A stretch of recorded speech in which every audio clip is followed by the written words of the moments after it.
Good morning.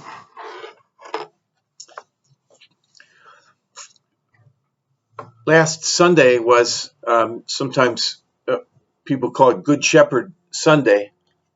It was reading, where Jesus in the Gospel of John um, says, he's the gate for the sheep, and people can go in and out through him.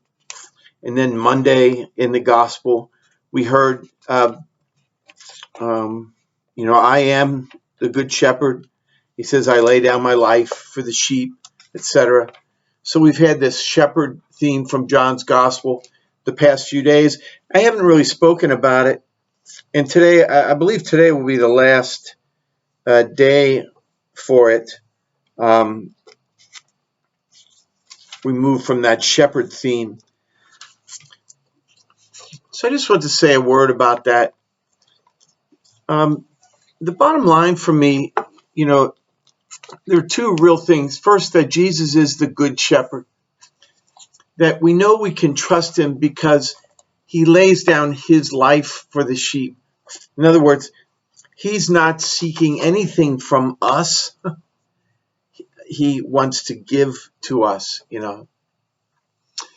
I always think when people get distrustful, it's like, okay, what are you trying to sell me, But when you realize that someone's not trying to sell you anything, they have really only your best interest in mind, it's easy to trust that person, and the gates go down, so to speak, the walls go down.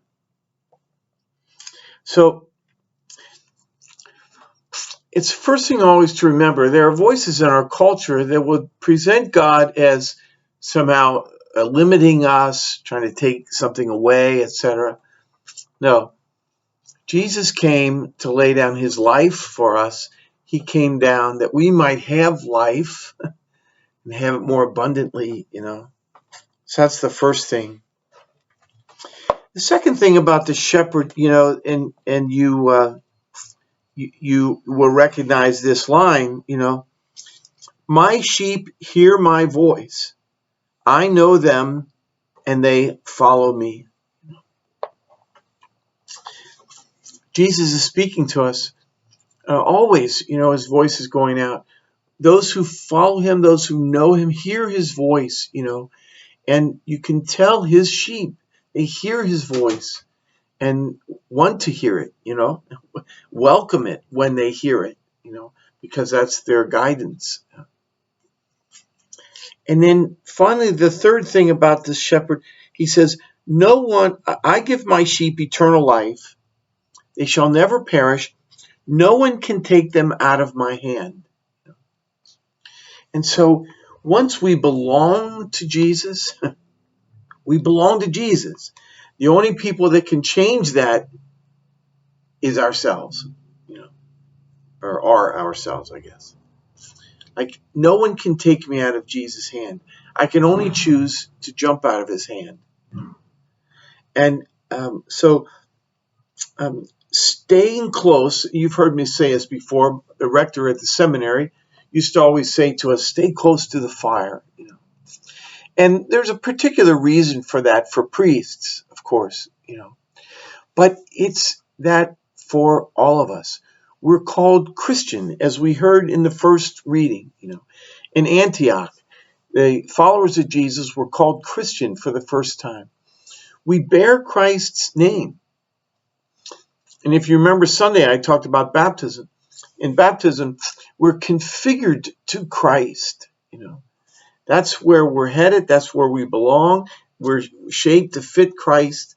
We're in his hand, And so to keep that in mind, who we are.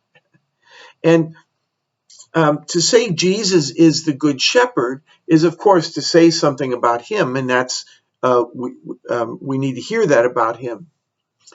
But then to say we belong to Jesus sets up a certain kind of relationship. It says something about us. We are his flock, We follow the shepherd. We don't strike out on our own, because that only brings us into trouble, But we listen closely, attentively. When we hear Christ's voice, we follow it, and then we are safe from the enemy. We will have eternal life if we stay close to him through this life. Good day.